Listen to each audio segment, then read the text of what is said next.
Hello, welcome to On Wildlife. I'm your host, Alex Ray. On this podcast, we bring the wild to you.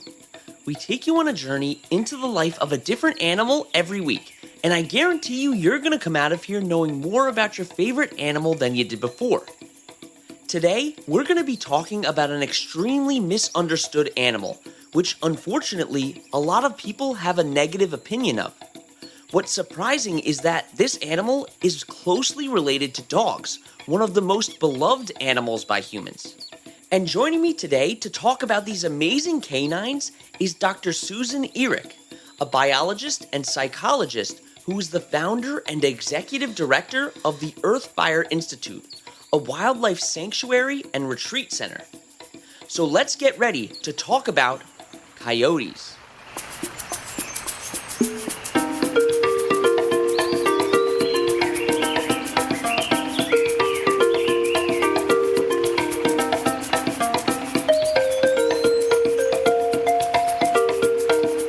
The scientific name for coyotes is Canis latrans. Canis is referring to the canine genus that also has dogs and wolves in it, and latrans means barking. The howl and bark of a coyote is really unique and can almost be a little haunting when you hear it.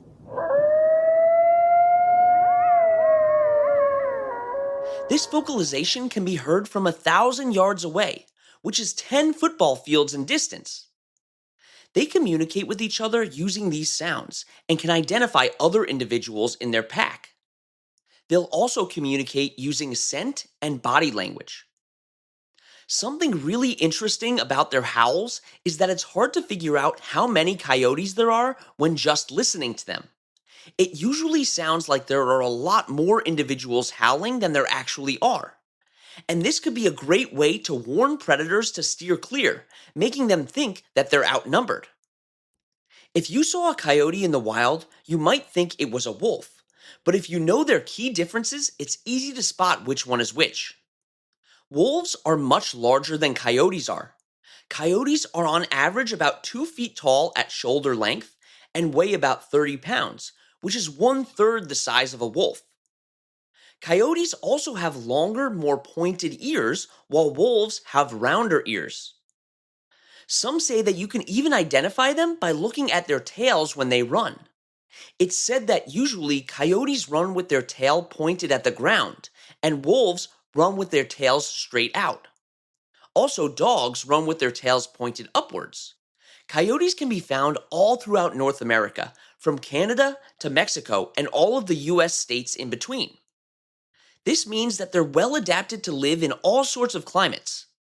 And they oftentimes use the abandoned dens of other animals as a place to call home.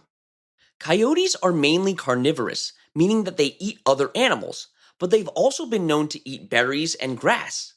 Their main diet consists of rabbits, mice, snakes, birds, and so on. Remember that they're not nearly as big as wolves, so they're eating much smaller prey. Coyotes also eat carrion occasionally, which is the carcass of another animal.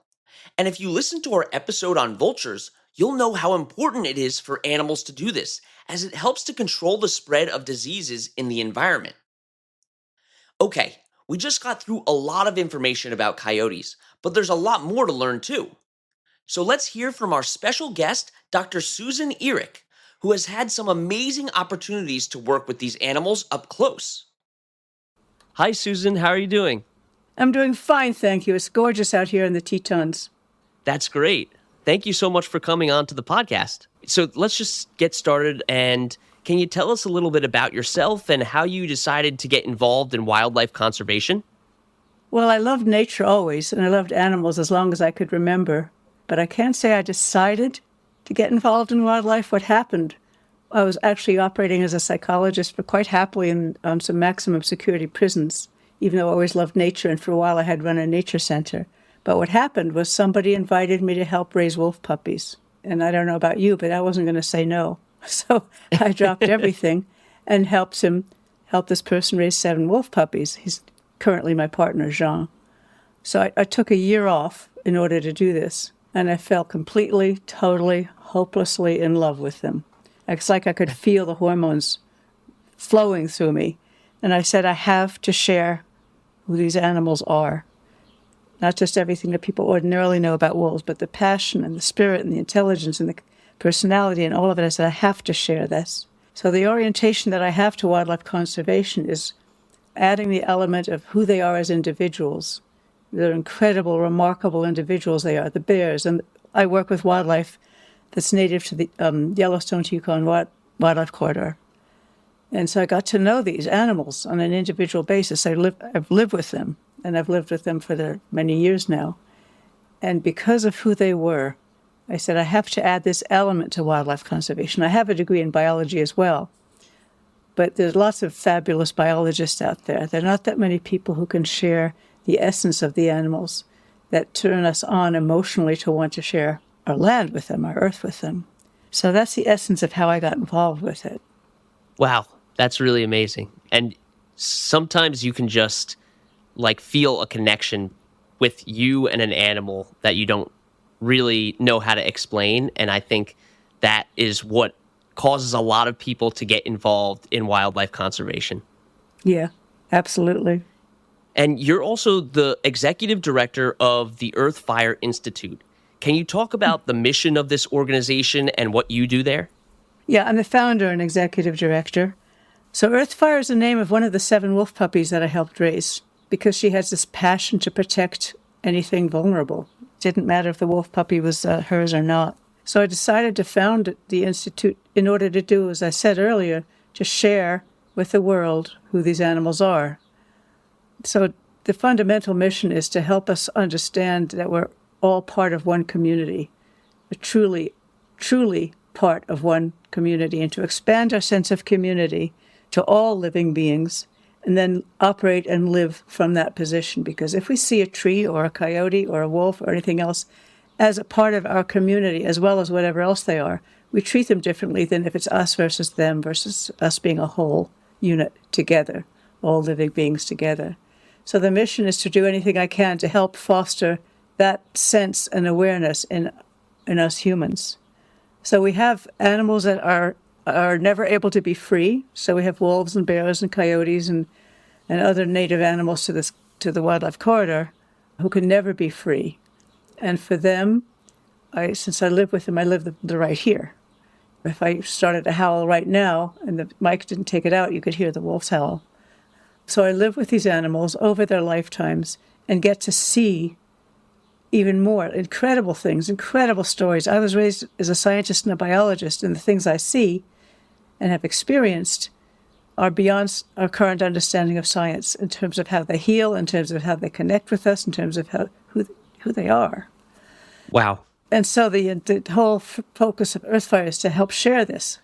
So I have a video on YouTube that anyone can see. It's called Energy Healing Wolf. And it's about a wolf we had who got distemper to her brain, which is supposed to be 100% fatal. But wild animals have a huge capacity to heal. But she was all distorted, like epileptic.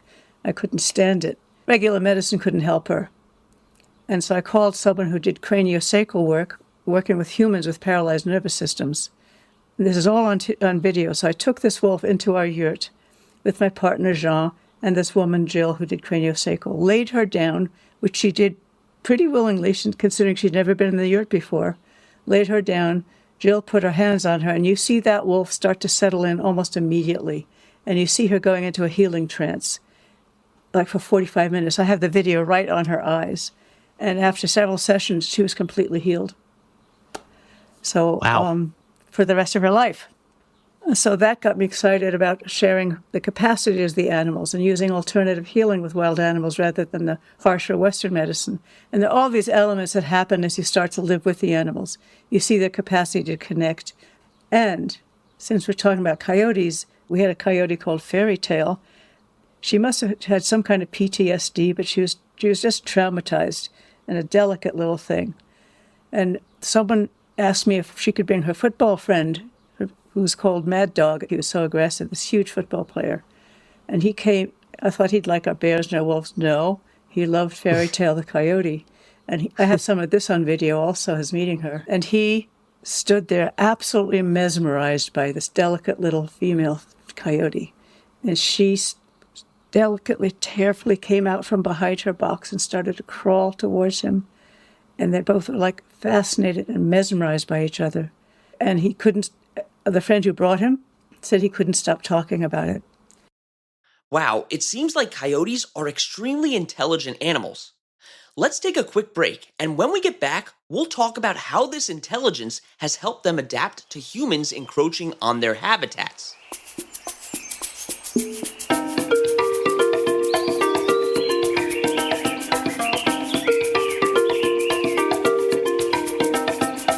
Today, I want to give a shout out to Ella from Massachusetts.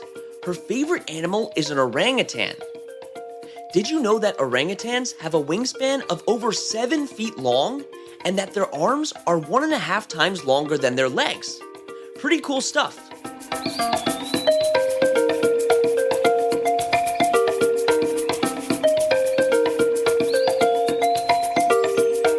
Now back to the episode.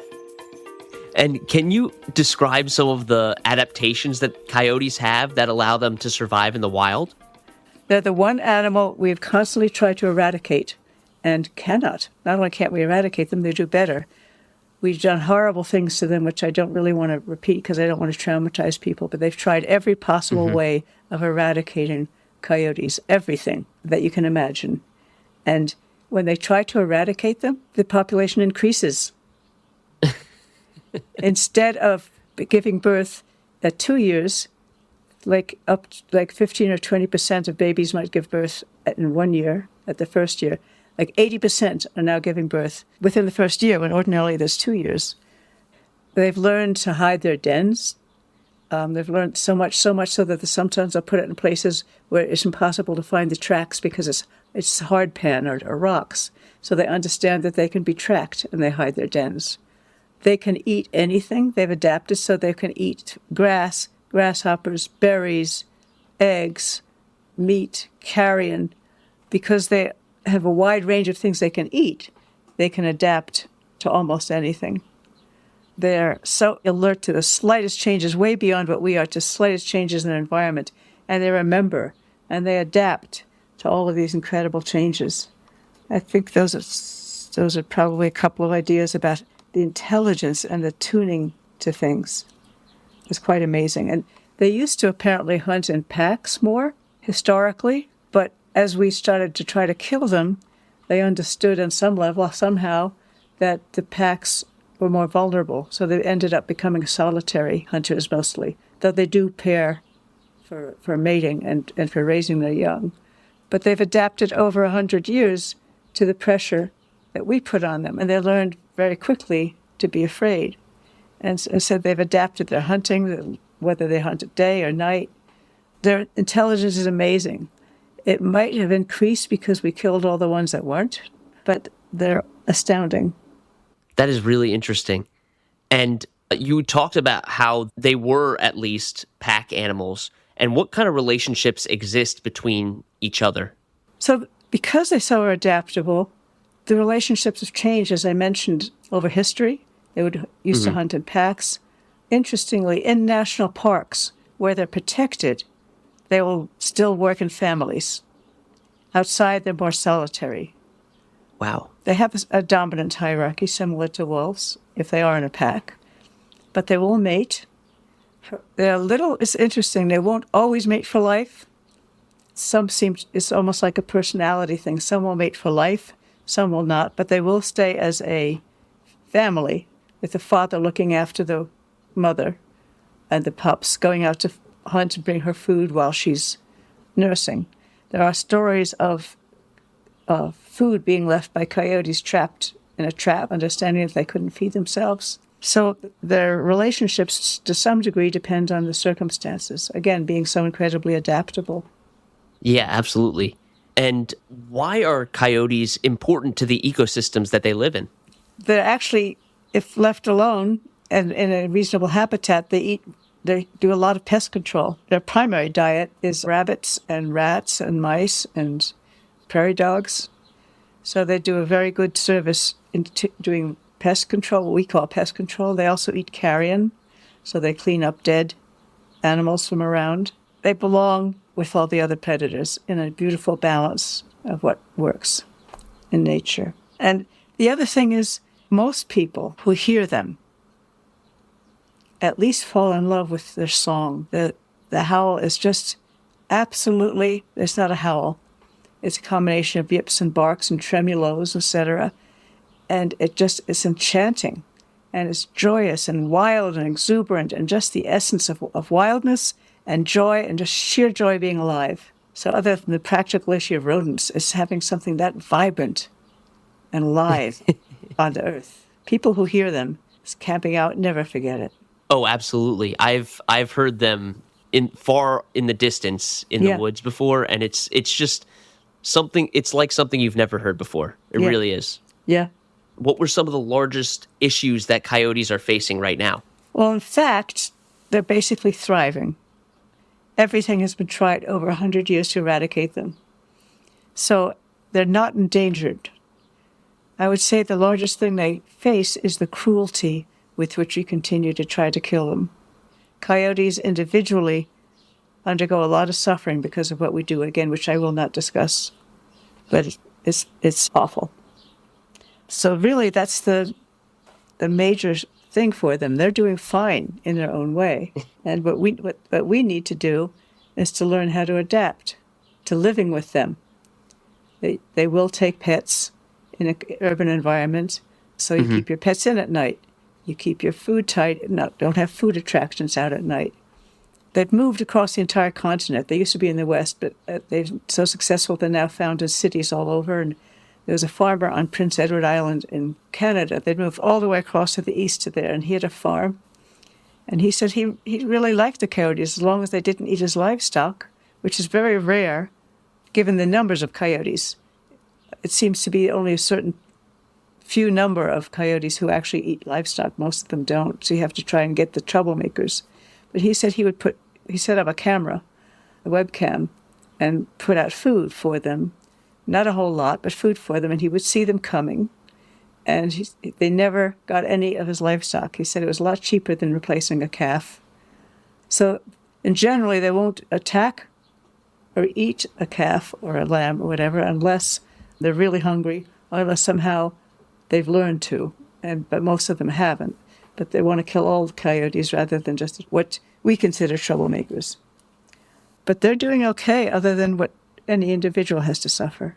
Well, I'm glad that their populations are doing well, but there's still a ton that we could be doing to help coyotes and to also kind of change how we view them as a society.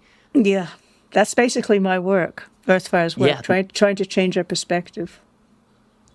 That's great. And where can we support the Earthfire Institute? You can look up our website at www.earthfireinstitute.org. You can contact me directly. I also just finished a book called Whispers from the Wild, Stories from the Rescued Animals of Earthfire, and several of the coyote stories I talked about can be found in there. And that book can be bought on Amazon, Whispers from the Wild, Stories from the Rescued Animals of Earthfire. That's great. And everybody go check out that book. Go check out the Earthfire Institute's website. And Susan, thank you so much again for coming on. I really appreciate hearing your stories and hearing more about what you do and how you're helping rehabilitate coyotes and all other animals. Thank you for the opportunity to share this. I really appreciate it. I'm so glad I was able to have Susan on the show to tell us about her experiences with coyotes. She's doing amazing work by taking care of them and working to change how people view them. Coyotes really have gotten a bad reputation just based on the things that they eat, but they can't help it. They're just doing their best to survive. If you want to help coyotes, you should definitely go check out the Earthfire Institute. You can also support Project Coyote and Predator Defense. Thank you so much for coming on this adventure with me as we explored the world of coyotes. You can find the sources that we use for this podcast and links to organizations that we reference at onwildlife.org. You can also email us with any questions at onwildlife.podcast@gmail.com. And you could follow us on Instagram at on_wildlife or on TikTok at onwildlife. And don't forget to tune in next month for another awesome episode. And that's On Wildlife.